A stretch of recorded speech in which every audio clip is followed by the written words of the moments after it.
Hi everyone. The temple is opening. All is well.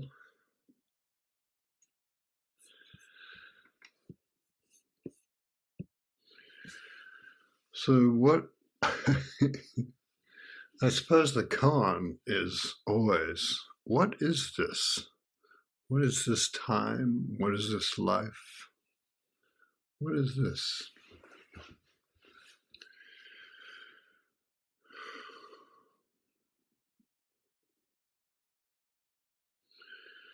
So I don't know.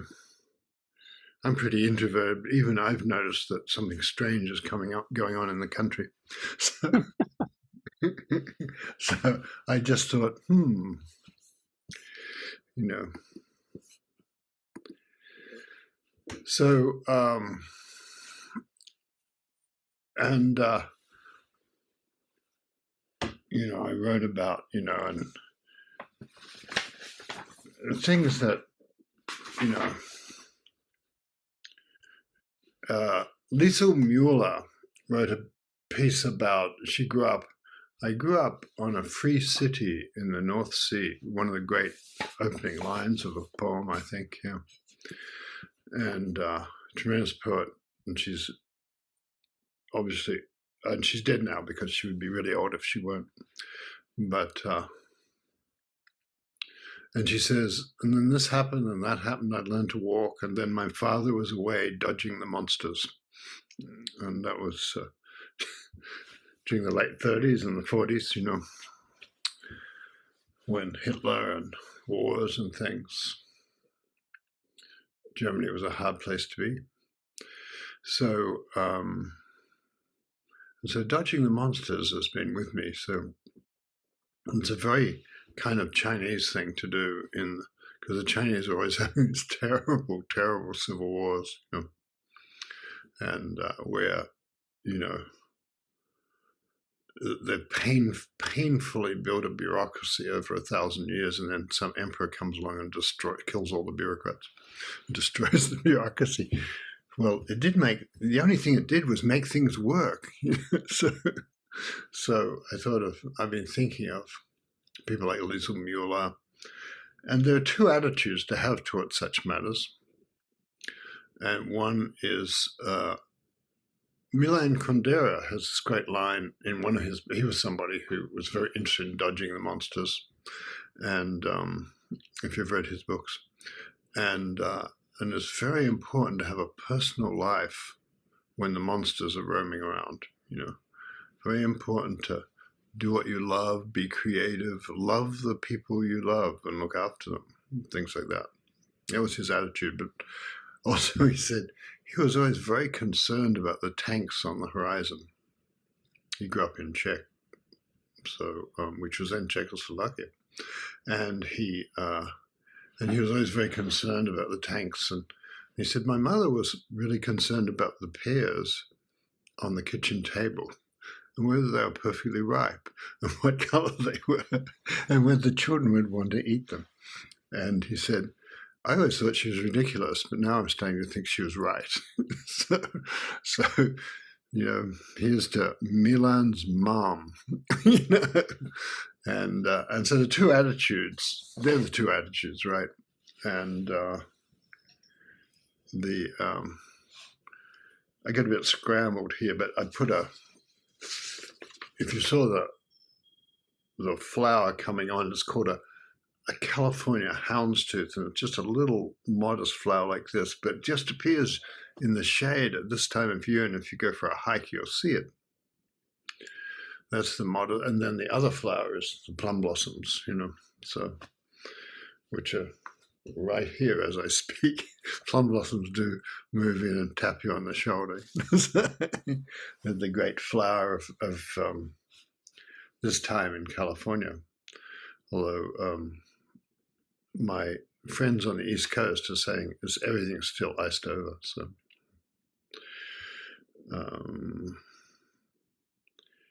and so whichever we think, it's really important to have the inner life. And that's what we offer in the temple. We offer the inner life, and to love the people we love and to be close to them and care for them and not get weird about them, because it's weird enough being human.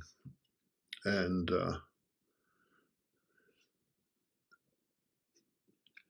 it's also the ridiculousness of it all, like noticing the president screaming, red-faced, and people complaining the guy wasn't dressed right, he didn't wear a suit, or Zelensky didn't, or something. I'm like, sure, that's the problem. So, and then I was thinking about, the way the mind, it's nice when the mind makes things light. I thought, once upon a time, I went and got a car that was really on deep discount, a new car at a dealership. And so I thought, great, and I got it. And when I got home, people said, it's very red. And I looked at it, it was called Aztec red, in fact, which I don't know if that was the heart beating from the body or something. And I realized, red-green is not my strong suit. So I drove around until that car fell to pieces. I drove around in a very, very, very bright red car. And people were always psychoanalyzing it, like, what does that mean? Are you feeling assertive? It was great. So, but I think the modest early blooms, like the hound's tongue, which look like stars, they point to the inner life which heals and opens us. And that's why we come here and sit very still. The galaxy is with us and supporting us. And so I want to find, it's here somewhere. And this is, the famous poem, which I've translated in different ways many times, and many people have translated in different ways many times, and everybody who has the slightest glimmering of Chinese literature translates it. It is called Spring Prospect, or The View This Spring Prospect. And he was, the story about Du Fu was one of the two great poets of his era. The other one was Li Bai, who was considered to be an immortal and who was banished from heaven because he was so badly behaved, but so charming as well, and so gifted. But Du Fu was like a solid, poet and government official. And so he was captured he fled with his family. He fled the capital. The emperor left, and the emperor was clueless and left. And so Du Fu fled to safety. Then he heard the emperor called out to loyalists to come back, and Du Fu set off to join him and was captured by the rebels, naturally, and imprisoned in Chang'an, which was the great city of peace and great city of government. And it had walls wide enough, 16 feet wide, that you could drive carts across, carts along the top of the walls. And but they were broken down. And so he said, the nation has perished. Mountains and rivers remain. Spring, mountains and rivers remain. Spring comes to the ruined city, overgrown with grass and trees. Feeling the time, flowers shed tears. The Chinese, you can arrange that. Tears shed flowers, humans shed. The flowers shed tears. The pang in the bird calls pierces the heart. The war beacons have burned for 3 months now, and I'd give 10,000 pieces of gold for a letter from home. I've pulled my white hair till it's so thin it can barely hold a hat pin. I had to wear a hat as part of your official regalia. Had to wear a hat. And so, I don't know, that's for some reason, every time there's a war, I just want to, or a real difficulty, I want to trot out this poem and feel close to Du Fu and his compassion. Yeah, great figure. And then Li Bai, who was like just wandering around the country, singing and drinking and things like whatever it was, at that time was the opposite kind of poet and marvelous creature, and he was the banished immortal, and so he was, and he had, oh, actually, I'm thinking, yeah, and so Li Bai just did all the songs he did. He did songs for the conscripts and their wives. The conscripts were sent off to fight the barbarians in the frontiers, and most of them didn't come back, just the way soldiers don't, you know. And so he felt for their families, and he would write about them. And then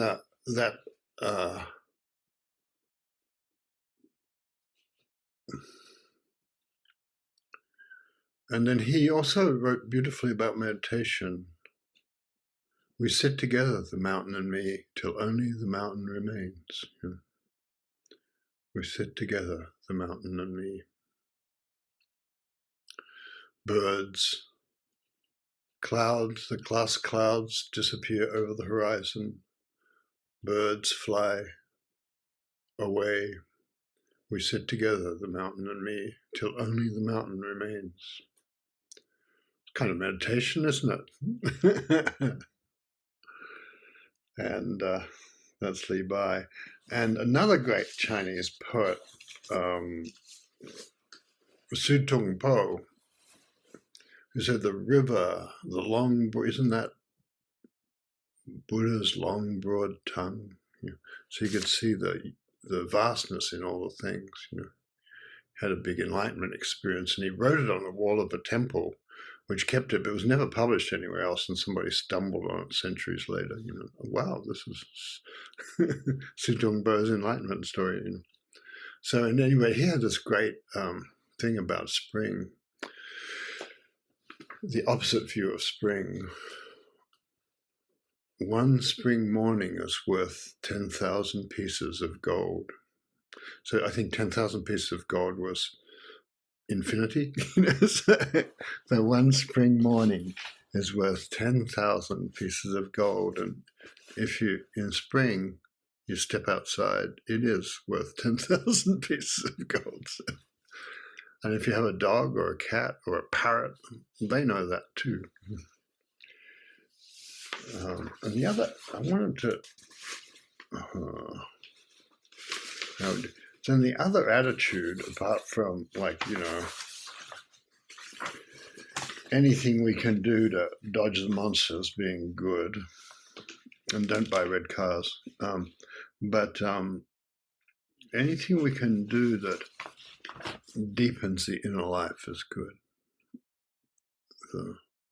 Because the inner life is the only thing that gets us through difficult times. And then it's beautiful. And so then I have this, I have another. This one's called Northern California. Every, I have a daughter whom some of you know. She comes to retreats sometimes, but she's really, I don't know, she's really interested in just being herself. She's not that interested. She said, no, I'm not going to teach Zen, Dad. So she said, I grew up poor and I don't want to be poor all my life. So fair enough. But she does like to come and do session. And she was born at the end of February. February's slow, jerky device revolves, producing daffodils of consoling hue. They appear along with Easter lilies, and after a pause, plum blossoms. My daughter was born under blossoms.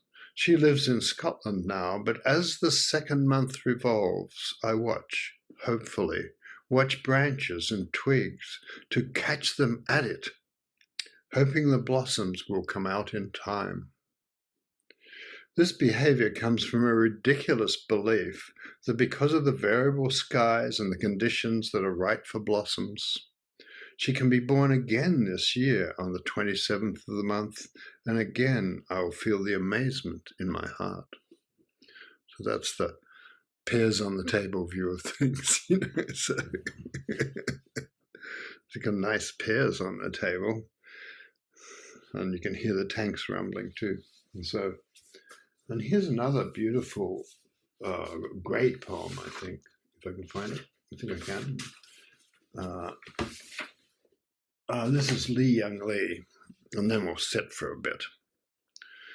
I guess before I read this, I just want to say that the richness of your life counts for more than the news. Just to say that. The richness of your life counts. And whatever you can get away with, get away with. I have an odd friend who's a Zen priest who keeps migrating. When Trump came in the first time, he left for Scotland, which is where he's originally from. And now he's thinking, I don't know about Scotland. I might have to move to France. You're worried about Scotland? We live in the United States. So there you go. And but it's kind of sweet. So people, my sister's, writing me and saying, I think I said this, when are you leaving? You can come back to Australia. Get a passport for Alison. And then she wrote me again saying, hang on, the Chinese just sent a warship through the Torres Straits, and the Torres Straits are about as wide as my house, at the narrow point. And so it's clearly they're clearly messing with somebody. I don't think Australia's important enough to mess with, but they're clearly messing with somebody. So they sent a warship and then firing live ammunition in the Tasman Sea between New Zealand and Australia, both great threatening empires. That's a joke. And she said, well, hang on, maybe you shouldn't come back yet. And it's like, I don't know, can we just write poetry and meditate? So watch the blossoms. One spring morning is worth 10,000 pieces of gold. Yeah. And love each other and love our kids to the extent they'll let us do that. Answer our phone calls, whatever. So there we are. And here's Lee Young Lee, who's got a real feeling for the eternal quality. He's Chinese, but I think he's one of the marvelous community of overseas Chinese people everywhere, like Jews, anyway, I think he was born in Malaysia or somewhere. He lives here now. I asked my mother to sing. She begins and my grandmother joins her. Mother and daughter sing like young girls. If my father were alive, he would play his accordion and sway like a boat. I've never been in Beijing or the Summer Palace. I've never been in Beijing or the Summer Palace, nor stood on the great stone boat to watch the rain begin on Guanming Lake, the picnickers running away in the grass. But I love to hear it sung. How the water lilies fill with rain until they overturn, spilling water into water. I love to hear I've never been to the great stone boat when it rains, but I love to hear it sung, how the water lilies fill with rain until they overturn, spilling the water into water, then rock back and fill with more. Both women have begun to cry, but neither stops her song. So, pears on the kitchen table, and I think I wanted to read one more poem that is a very ancient attitude towards the public troubles, which if you ever read any literature older than last week's, you'll find strife and problems in it. So part of our thing with Zen is, can we have peace in our hearts when it's crazy out there? Can we do that? Can we be good to each other? This is to Aries, is the Greek god Mars. Aries is the Greek god of war. And very handsome and shining, and had an illicit love affair with Aphrodite, the goddess of love. So really pissing off Aphrodite's husband. And but they didn't care. And there's some sort of Homeric poem about her husband, who was a great artificer, Hephaestus, and he made this very refined trap. And so as soon as the weight of the two bodies fell on the bed, and Aphrodite and Ares have just taken off their clothes and climbed into bed together, boom, this mesh, it raised them up to the ceiling in a net. And Hephaestus is enraged and calls the other gods and goddesses in. And it has the opposite effect from the one he wanted of shaming them. And the gods and goddesses said, I wouldn't mind being in that net with one of those beautiful people. So, Ares. So he wasn't just a monster, he was a beautiful and interesting monster.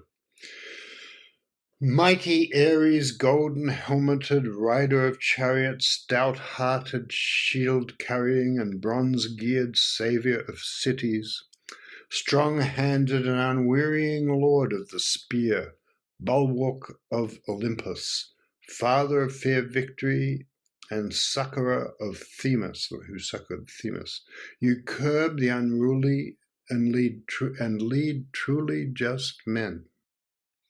O paragon of excellence, wheeling your luminous orb through the seven-path constellations of the sky, where flaming steeds always carry you above the third heavenly arch. Hearken, listen to me, this is my prayer. Now I've flattered you, I'm going to make a prayer. And Almighty, Christians, everybody does this. Almighty Lord of hosts, So, hearken, listen to me, helper of mortals and giver of flourishing youth, and from above shine a gentle light on my life, and on my martial prowess, that I may be able to ward off bitter cowardice from my head, and bend wisely my soul's beguiling impulse, and restrain the sharp fury of my heart, whenever it provokes me to enter chilling battle. So from the point of view of the hymn maker, cowardice is when you give in to your rage and plunge into battle. And he says, shine a gentle light on my life and on my martial prowess, that I may be able to ward off bitter cowardice from my head. That rage we get, And bend wisely my soul's beguiling impulse, and to restrain the sharp fury of my heart whenever it provokes me to enter chilling battle. But, O blessed one, O blessed God of war, O blessed one, give me courage to stay within the secure laws of peace, and to escape the enemy's charge and a violent death. So, you wouldn't think that, well, I don't know, I suppose I was naive, but I didn't at first think that prayer to the god of war would be for the courage to stay out of battle. It was kind of nice. Tess, would you like to say anything about anything? I was thinking about your poem about Ares and Aphrodite, and how love and war are such a thing that go together.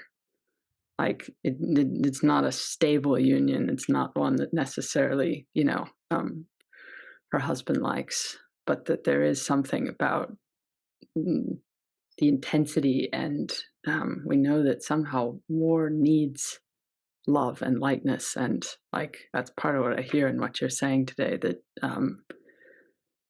the aggression and difficulties and sharpness and all the things that go along with Aztec red, whatever it is, wherever it appears in our lives, that to have I notice how important laughter has felt recently. Like beauty is part of what you're talking about, and laughter, and like a soulful quality that somehow sustains whatever battle is underway, and whatever's falling away, whatever's being destroyed.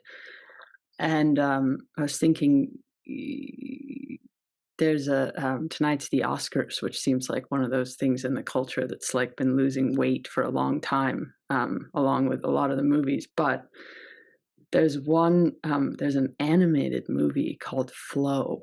I don't know if anybody's seen it, but it's I heard about it and I thought, oh, I don't know, but it has a cat, so I'm for cats, so I watched it. And whatever consciousness helped create that movie feels in the territory of what you're talking about, because it's in this kind of, where it's placed could be absolutely anywhere. It could be in Asia, it could be ancient Europe, it could be, and it's just this beautiful, lush landscape with strange, giant cat sculptures and what seems like a human dwelling, and this cat.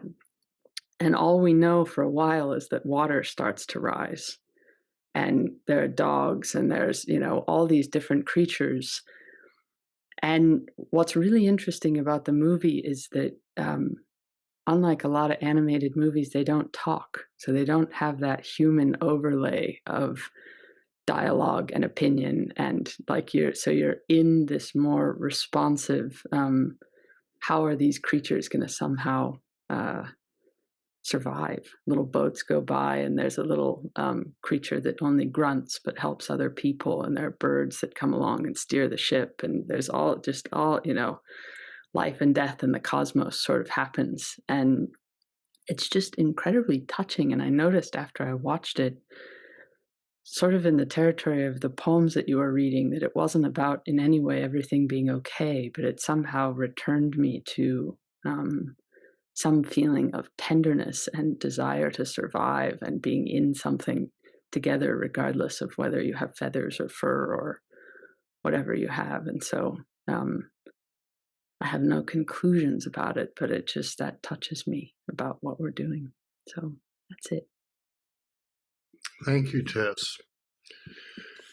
I saw Marie Howe put her thumb up for that movie.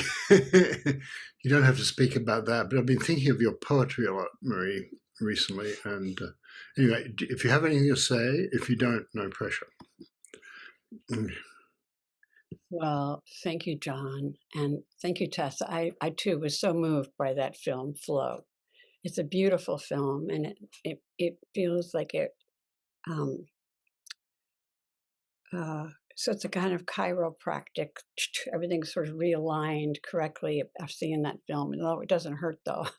Um, I'm so glad to see everybody here. Thank you for being here, your beautiful faces. And it's a very hard time. I feel yesterday I was disabled by sorrow, really, personal sorrow. 3 good friends are all very ill. And then sorrow for the way people, the cruelty that's going on in our government, and helpless. Um, but I realized when I was meditating and thinking, not thinking, was that I didn't realize how sorrowful I was until I went and worked with 16 young people, college actors, um, writing poetry for 2 hours yesterday at the Stella Adler Acting Studio. And they were great. And I realized that being with them, just being with them, because they're young, they're 21, they're 22, they're 19, they're kind of a mess, they don't know what they're doing. We wrote a whole series of poems called I Don't Know. And what they didn't know was so moving to me that all of the sorrow could pour into my heart.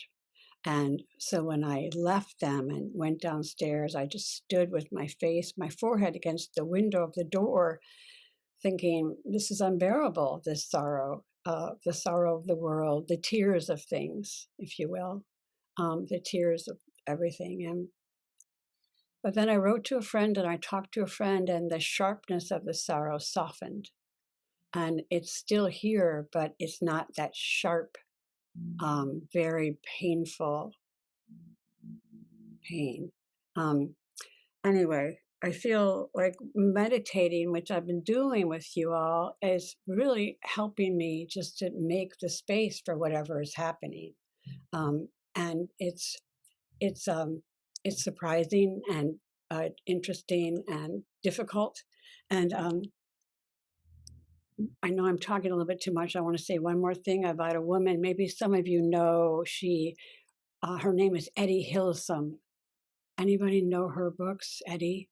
And she lived in Amsterdam. You knew, John, yeah. And she lived in Amsterdam when the Nazis came in and took over. And she was a wild girl. She was having an affair with her landlord and his son. I mean, she was like, she too wouldn't have been allowed in heaven for her misbehavior. And yet she lived in heaven in a way. And anyway, everybody was trying to save her from going to the camps because she was so brilliant. And finally, she just didn't like that. Finally, she asked to go. And she got on the train with everybody else, herded and put on these trains that were going to be sent to the camps, and they were going to all die. And she threw a piece of paper from the train as it pulled out of the station, and on the piece of paper it said, "We have left the train station singing." I don't know. I've just been thinking about Etty lately, about how you can become that person who even a minute of a day, 10 minutes of a day, 20 minutes of a day on a Tuesday or Friday to be singing or looking at the pears on the table, no matter what's going on. She wrote, her book is called An Interrupted Life. She didn't call it that. It's her journal. But somebody else called it that. I don't think she would have called it An Interrupted Life. I think she would have not considered that an interruption. Also, is what I want to say. Etty Hillesum. Anyway, thank you for listening to me. You brought her to me today, sitting with you all. Thank you, Marie. Allison, do you want to say anything? Well, both what Marie and Tess said make me think of these two lines, the poem that you read with the 10,000, I would give 10,000 pieces of silver for one spring morning. And then the other poem, the lament, or I guess the prayer to the god of war, not to be drawn in to the pole, which was seen as a cowardice to fight, to be drawn into a war. And those two, the feeling tone of that, and then the image of the spring morning. And from where I'm sitting right now, I have a view of the tree in blossom, the wild plum tree that the branch of plums behind John in his face came from. And it's the trees come out over a couple of months in their blossoming. Some of the trees in our yard are just, they're just deep in sleep. And some are awake and they're just kind of watching the other trees, seeing what they're going to do, and they're thinking about it. And then other trees are like the wild plum. It's completely heedless. It's like a teenager and it's just throwing out these pink blossoms everywhere.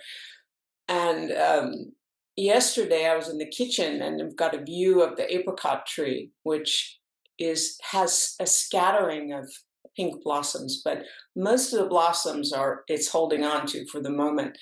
And I see the branches moving strangely. And so I get out some binoculars and I look, and there are about half a dozen golden crowned sparrows who are walking up the branches, which can't quite hold them, and they're tearing and eating the blossoms, the petals, just gobbling them up. And then some of them, they're just throwing the blossoms. And I'm just kind of caught between, I want the apricots and the blossoms, and so I'm on that side. And then I love the golden crowned sparrows, and I know they've got this long journey to Alaska coming up, and they're just trying to put on weight, and they love the sweetness of the blossoms. And so to be held inside and not taking sides, not being able to take a side, held in the uncertainty. It's like in the middle of a novel, and you just don't know how things are going to turn out. And it feels like that, where so much of the pain of and the fear, I guess, of this time is that we have some certainty about how it's going to go, but the only thing we really have, the only thing we know for certain, is we don't know what's going to happen. And to taste to have the spring morning that we have, and love the sparrows and the blossoms.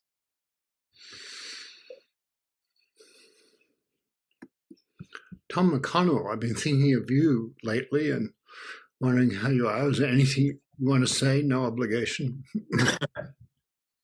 Well, you always say you like to catch me off guard. I was just thinking about the situation, the world situation. Yeah, I thought you would be. At various times I've been around dictatorships and starvation and famine and wars, and I've always told myself that my state is where we live right now is temporary. This isn't real. That the world's history is much more full of all this terrible stuff, and I don't know how to live with that. And I'm beginning to coalesce into thinking that I am living with that. And I don't know, it's not very profound, but that's what I was thinking. Thank you, Tom. That which is profound. Yeah. Okay, very good. John Joseph, anything you want to say?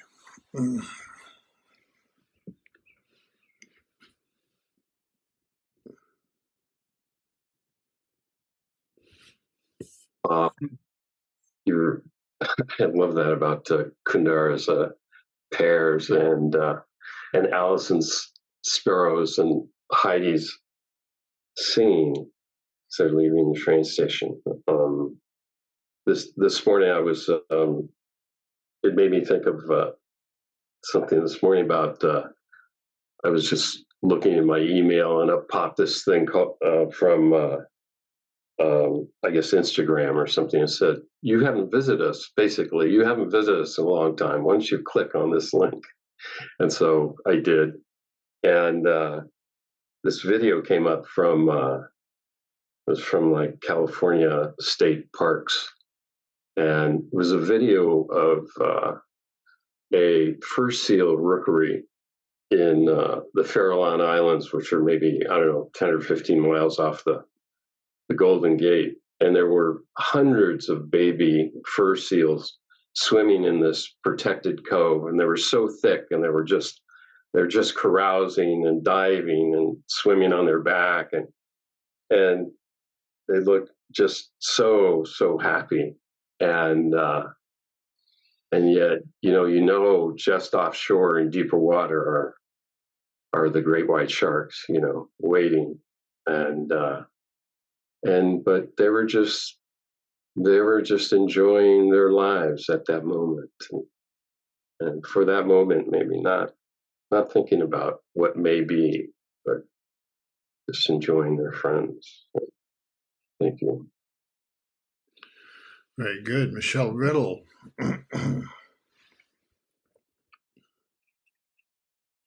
This feels like more than enough. Very good. Eduardo Fuentes. I'm very impressed by what's happening. And the only thing that brings me peace back to me is when I see the little Trump I have inside. and the little Zelensky I have inside. But otherwise, I will be in a serious turmoil. It's so abusive. Thank you. Very good. Well,